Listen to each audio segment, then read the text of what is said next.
Исчезнувший народ маркоманов, который едва не победил Рим. Приход легионов в Германию, основание Кёльна и создание там Лимеса сначала вызвало ликование в Риме. Еще бы, границы расширяются, в империю идет поток новых рабов и ценностей.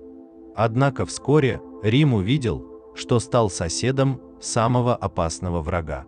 Несмотря на то, что римляне описывали германцев как людей большого роста и силы, яростных воинов, презирающих тяжелый труд, дисциплина и выучка их легионов позволяла одерживать верх над толпами германцев, не знавших порядка и тактики. Их племена теснили к северу, в лесные чащи и суровые болота, обрекая на смерть от голода. Археологи находят германцев того периода в состоянии крайнего истощения, имевших очень скудное питание. Выбор был простым – умереть сражаясь, умереть от голода в сырых балтийских землях или стать союзником Рима. Германцы нанимаются в римскую армию, достигают больших высот в римском обществе, а затем возвращаются домой и учат соплеменников увиденному. Скоро их армии стали ничуть не хуже римских, а поражение в Тевтобурском лесу показало Риму, что германцы весьма и весьма опасный враг.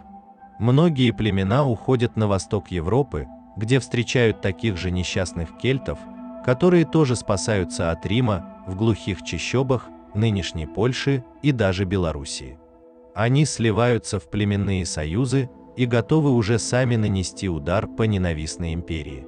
Один из таких союзов возник в нынешней Австрии и Чехии, где некие родственники свевов, нынешних шведов, встретились с кельтским племенем боев и создали новый народ – маркоманов или приграничных людей.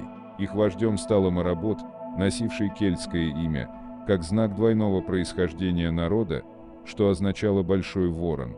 Он долгое время был заложником в Риме, где вырос, наряду с другими детьми германских вождей, которых забирали римляне, чтобы гарантировать мир и контролировать правителей своих вассалов.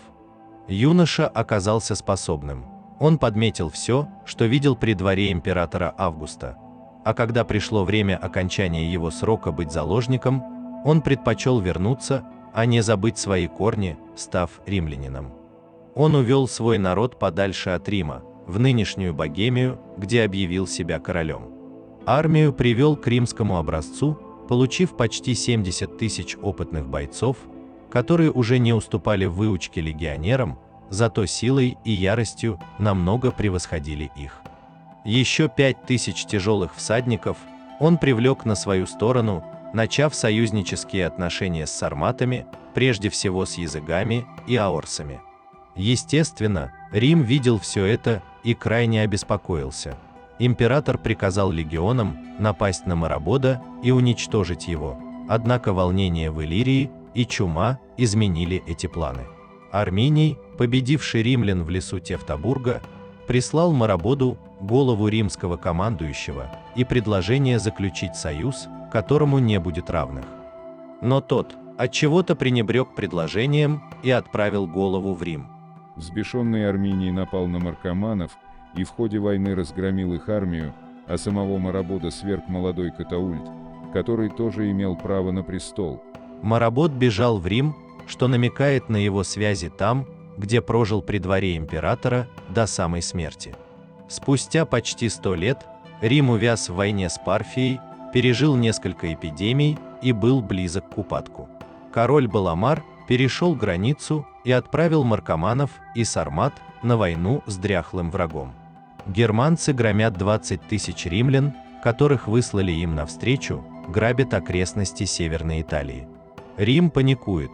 Для такого случая еще император Александр Север уже нашел способ эффективной войны.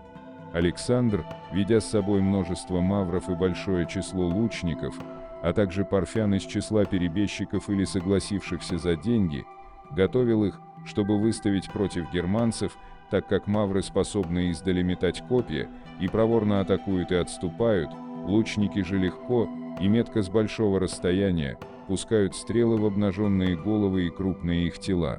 Однако где-то план дал сбой, стычки проиграны, и германцы прочно обосновались в Италии, нанося Риму экономический, военный и репутационный урон.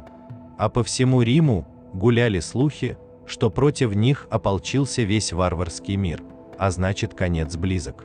Только через 3 года Марк Аврелий вытеснил их из Италии с помощью набранного наспех войска, фактически из тех же германцев. Но война шла очень тяжело, с переменным успехом, и ликвидировать угрозу римляне были уже не в силах. Через несколько лет маркоманы вновь переходят в наступление и снова осаждают приграничные города, но тут уже римлянам сопутствует удача, они отражают натиск, снова вытесняя варваров за Лимес. Новый император Комод предпочел заключить с ними мирный договор. Теперь маркоманы отвечают головой за другие племена своего союза и их дети в заложниках Рима. Их история теряется дальше. Часть племени переселилась в Испанию вместе с вандалами и аланами, другие остались на родине, став родоначальниками баваров. Но активные роли в германском переселении народов они более играть не будут. Тем не менее, они стали вторыми, после тевтонов и кимвров, кто угрожал Риму так сильно. Сама судьба делала империи знаки, откуда ждать беды. Понравилось видео? Ставьте лайк и подписывайтесь на канал.